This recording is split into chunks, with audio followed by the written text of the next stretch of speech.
Welcome to Justice for New York. My name is Char Collins.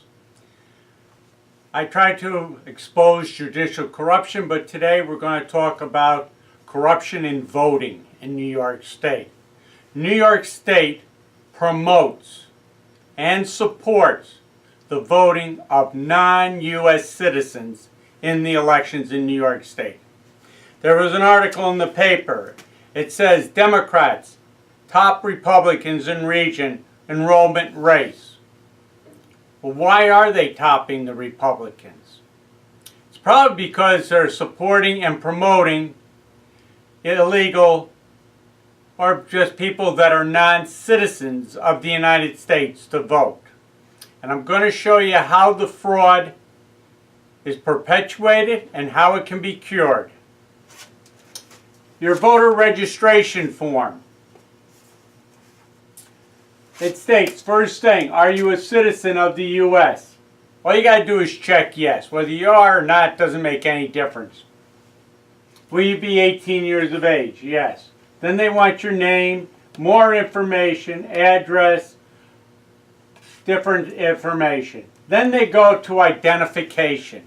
Here's where the fraud starts. You have to have one of three forms for identification.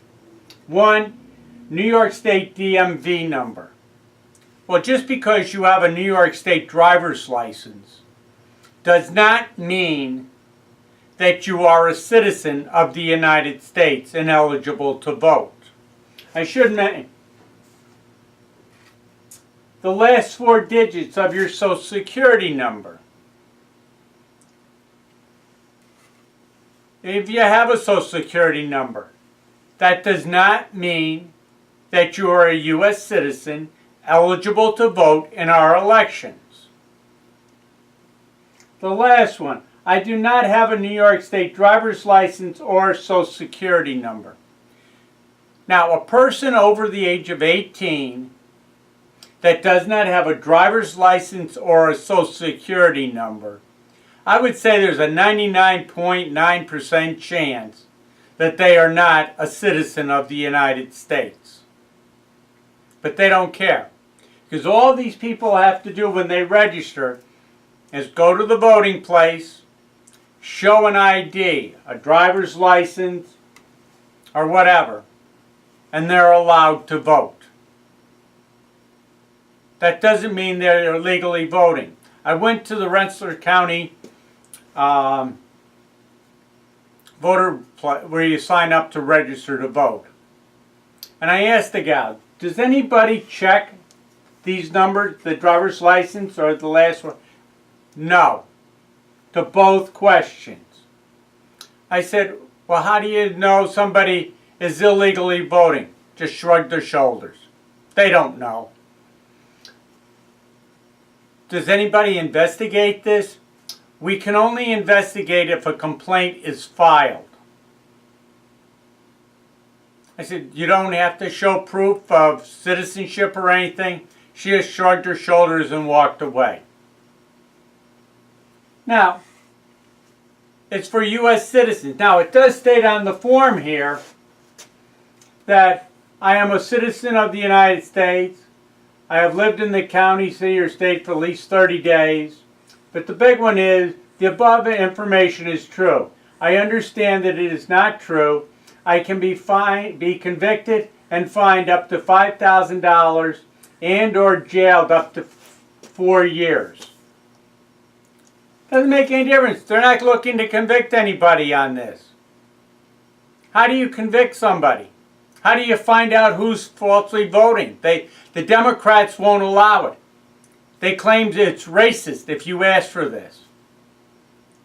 That's totally absurd. And I'm going to show you why that statement is totally absurd. You go for a driver's license. Department of Motor Vehicles. Get a learner's permit.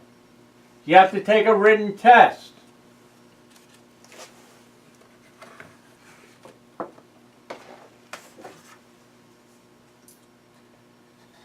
Know what to bring to DMV. you go to the DMV. This is what they're going to ask you for. A valid U.S. passport or passport card. U.S. birth certificate. Valid passport, foreign passport.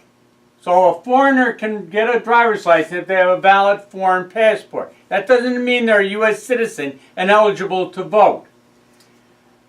Valid U.S. employment authorization card with valid foreign passport. Valid employment authorization card. Permanent resident card.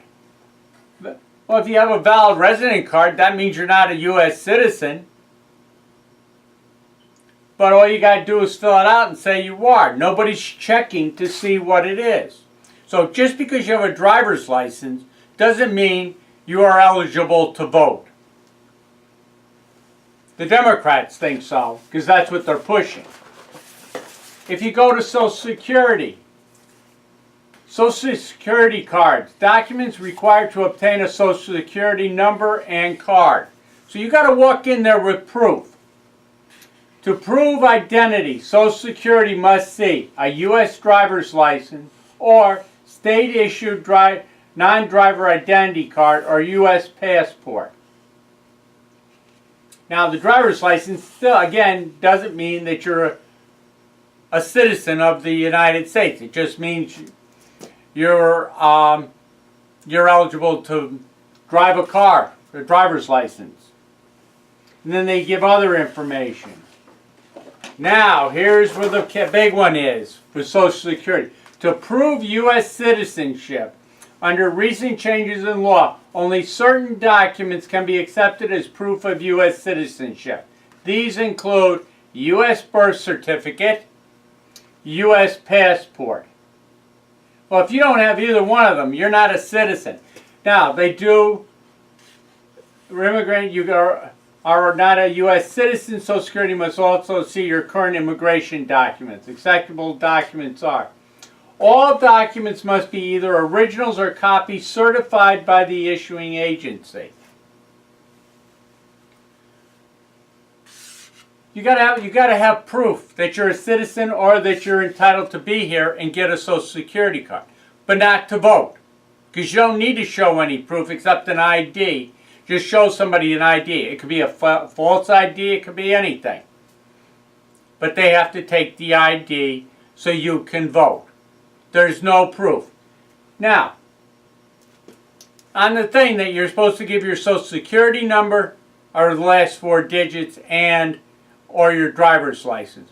They can check both of these items very easily to see if you're a U.S. citizen or not. That's what needs to be done. There needs to be a check. You know, it's checks and balances.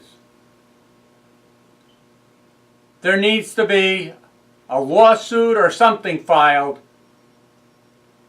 to stop the illegal voting in New York State. Schumer and Gillibrand support illegals or non-U.S. citizens voting in New York State elections and federal elections.